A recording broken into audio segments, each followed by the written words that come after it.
Hey, what is up everybody? My name is Rahul and in this video we'll be looking at a room. The room is called CMS Pit. So this is a machine that allows you to participate web hacking and privilege escalation using recent vulnerabilities. So I have solved this box and the vulnerabilities are quite new, and let's get right into it. So I've copied the IP address. Let's start with rush scan tag A, and it will be quite fast, and as you can see we right away get port 22 and 80, and I did try to run the entire rush scan, but the only thing that I found was port 80 and port 22. Tag SV enumerate version for tag P 22,80 and followed by the IP address tag ON and map.txt. Now that we have done with it, so let us open it up in new tab and let's look at the first question.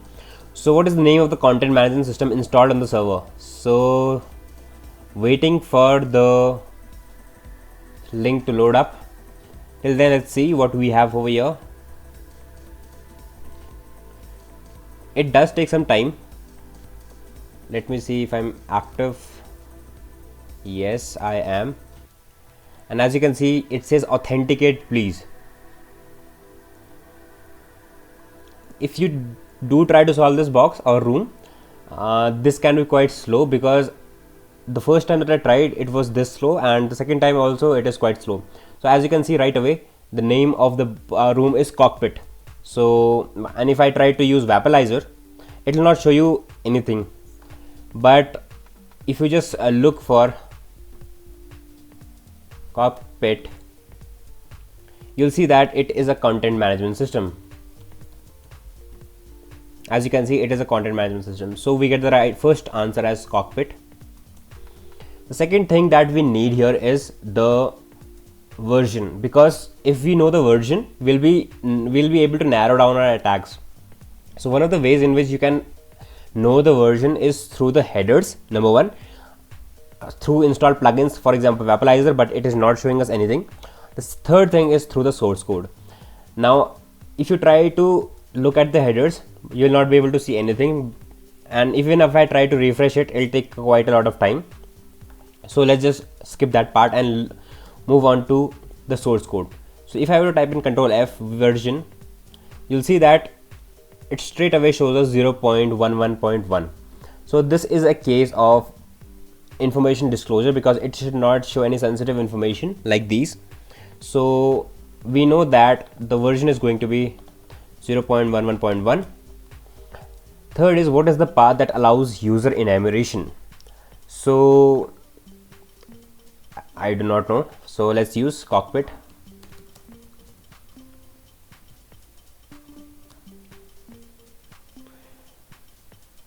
And as you can see, I have already gone through these, but I'll be talking about them quite a while. So let's use MSF console tag Q. Let's keep that running in the background for the matter. Let's open this. The reason I'm opening this is because I do not want you all guys to go through all of this, because most of these parts are not of our use. So if I were to open this, you can see that it provides us with the entire source code that is that shows that it is supposed to have a Metasploit framework through which I can leverage to get a foothold on the machine. So as you can see, cockpit CMS no SQLI to RCE. So this is going to be a remote mode execution. It has a CVE assigned to it. So as you can see, it will first enumerate the usernames, and the user ID is supposed to be URL is supposed to be auth and request reset, but I think this is going to request for resetting the usernames, and I do not think that will allow us for user enumeration. Second is obtaining reset tokens. So it'll so first thing, it will try to enumerate the users. It will request for changing the password, and for changing the password you need a token. So this is all that about. So as you can see, it says auth login, so it will go here and auth check for checking the username, I think. Let's see. Let's try auth check. As you can see, it says that it's correct. So let's just use Metasploit. So if you do not know about Cockpit, so it is a content management system. So what happened was, in this particular version there was a remote code execution vulnerability that was found. So using which I can so what the basic scenario is that I can enumerate the users, I can change their password, and then I can gain a foothold and get the remote code execution. So there is no particular Python script available, because I did check it in exploitdb and other sources. The only thing that I came across was Metasploit script. So search Cockpit. As you can see, right away gives us Cockpit CMS RCE. So let's use 0, show options. As you can see, it asks us for our hosts 10 point, okay, set L host 10.9.144.115. but if you try to run it, you'll not be able to run it because it will throw you an error. It says that exploit aborted due to failure, bad config, user to exploit required. So you will need a username to exploit it, and for your convenience it has given you all the usernames. And where did it get the usernames? It got the usernames by exploiting /auth/check /auth/check. So you can get the usernames from here. I am not doing it right away because I did try it. It did not work in my case because it needed a token.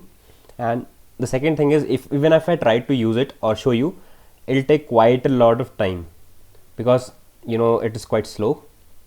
So set user to, let's try admin, run.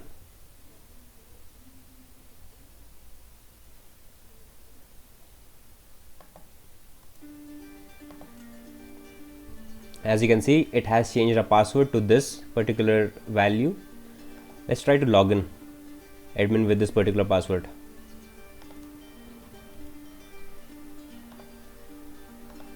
Admin, control V, authenticate, don't save. And the next question was, how many users did you identify? So it gave us about 4 users. As you can see, admin, dogstar, skiddy, and fourth one. And what is the path that allows you users to change account passwords? So as we just saw, this is auth/reset password, and the print is and the print statement says that changing password to this. So this is supposed to be a thing. So compromise the content management system. And what is Skiddy's email? So we have these.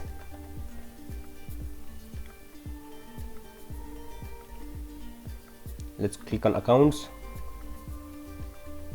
and you'll see all the email addresses. So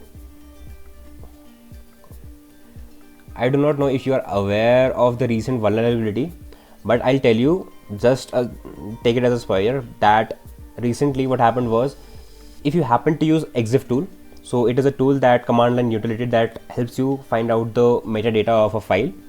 There was a remote code execution found in GitLab. So GitLab was potentially using exif tool, and some user, bug bounty hunter or vulnerability researcher, found a remote code execution exif tool. For that he was awarded a bounty of $20,000. So this is what the room is all about. So if I were to type in help, let's deploy a shell, and with that let's see if we have Python. As you can see, we have Python 3 installed. So let us take a reverse shell and Python reverse shell.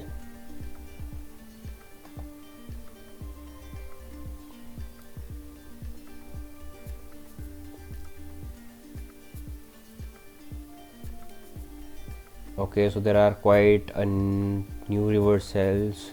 Okay, so this is it, Python 3, I suppose.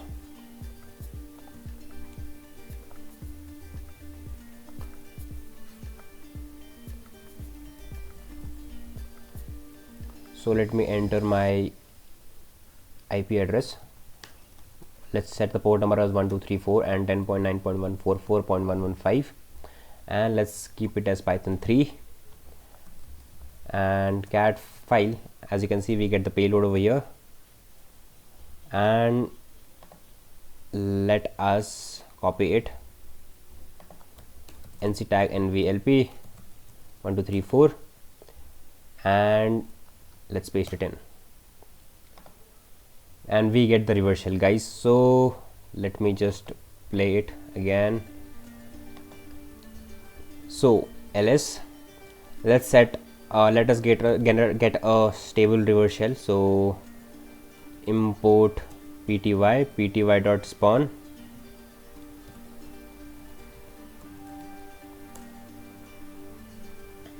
and control z, stty raw minus echo fg, twice enter, and ls. As you can see, we get our stable reverse shell, and it is taking quite some time. So with that, let us cat out the web flag.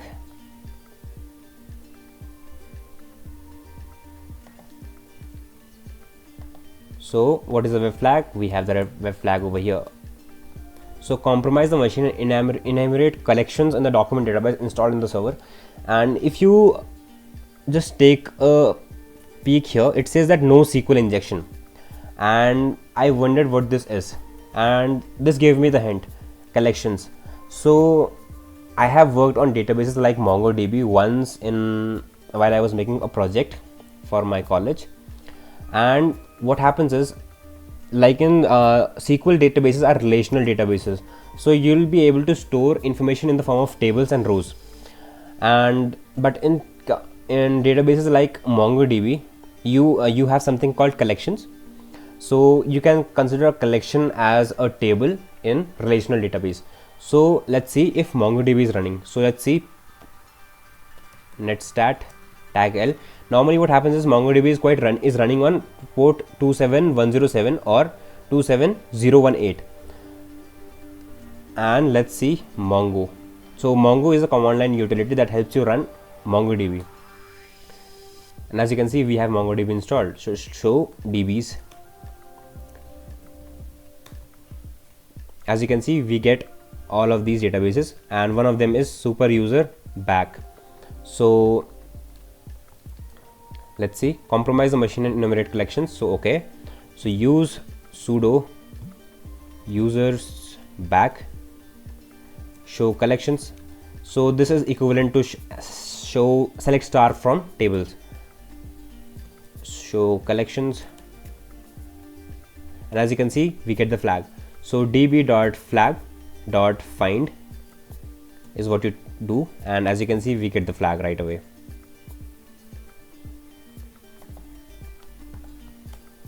And the second is, what is the user flag? So let's get the user flag. For that, we need to be a user. So user.find. As you can see, the username is Tux and the password is password hacked.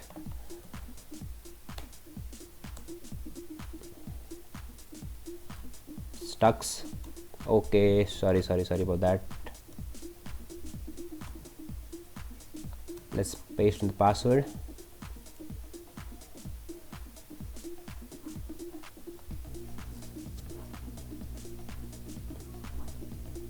As you can see, we are stuck. So let's go to home, cd stux, cat user.txt, and that's it.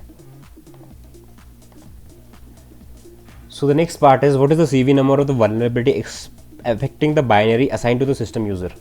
So let's try to escalate our privileges. If I were to type in sudo l, you can see that I have the permission to run exif tool with the permissions of the root user. So the normal thing that any user would do is go to GTFO bins and type in exif tool, and we know that I had the privileges of running sudo, but I did try this and it did not work for me.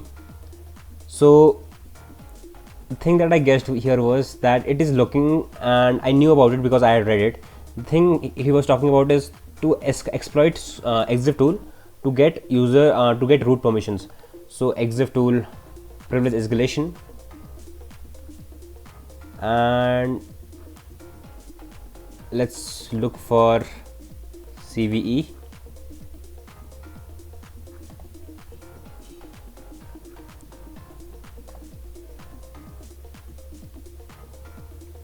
I don't think I have it over here, so let's go to GitHub.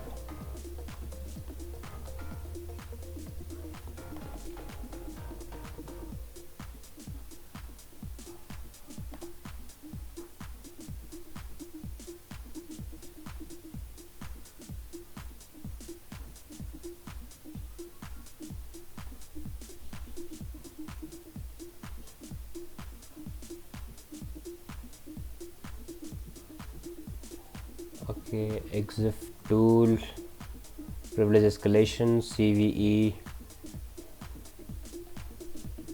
I think this is it.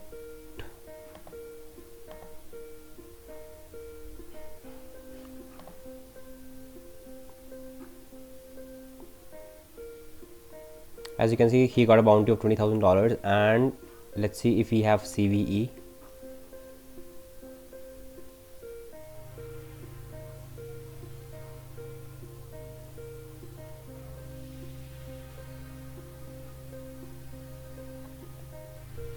I don't think I have it over here, so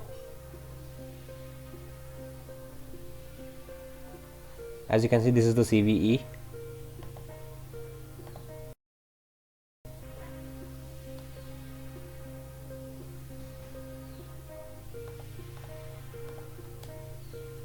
This is it, and let's see if we have some GitHub link. Okay, so this goes to HackerOne. So let's see exif tool privilege escalation script.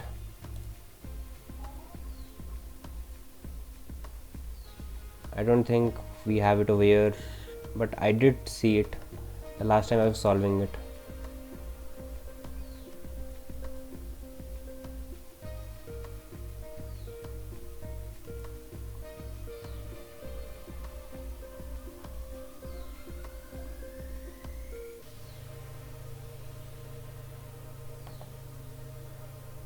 So as you can see, this is the script that I was talking about.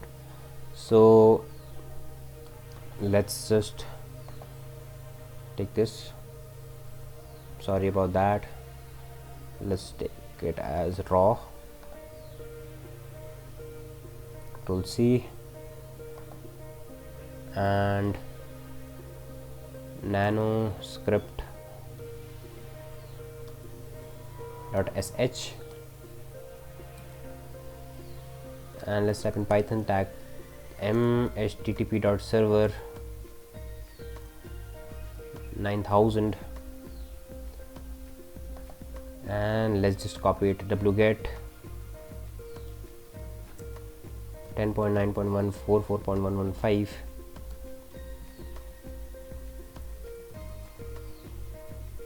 and I have the script over here, so let's just stop it and let's see how it runs. So I just happened to come across a hit and trial. I was just trying hit and trial methods because I couldn't see anything.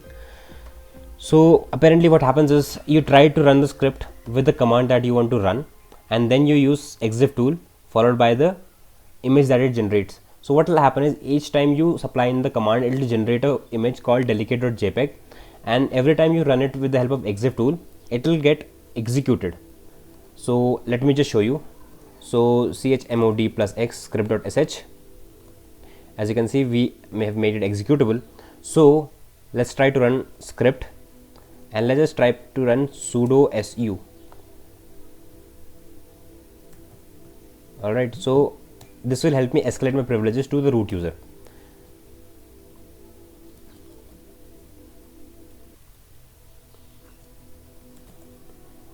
Let's run bash script.sh sudo su. As you can see, it generates a file called delicate.jpg and another temp file, so we do not have to care about this. only thing that we have to care about is delegate.jpg. So next part of the step is that you have to run the exif tool followed by the name of the image that is generated. And as we know, we have the right to run exif tool as the root user. So let us type in sudo tag u root user local bin exif tool and delegate the name of the picture that is generated. And if I type in who am I, as you can see, I am the root user. So we have successfully exploited exif tool. So cd/root cat root.txt. So thank you guys, this is it for the video. I hope you liked it. If you did like it, please turn on the like button and subscribe to my channel. Thank you.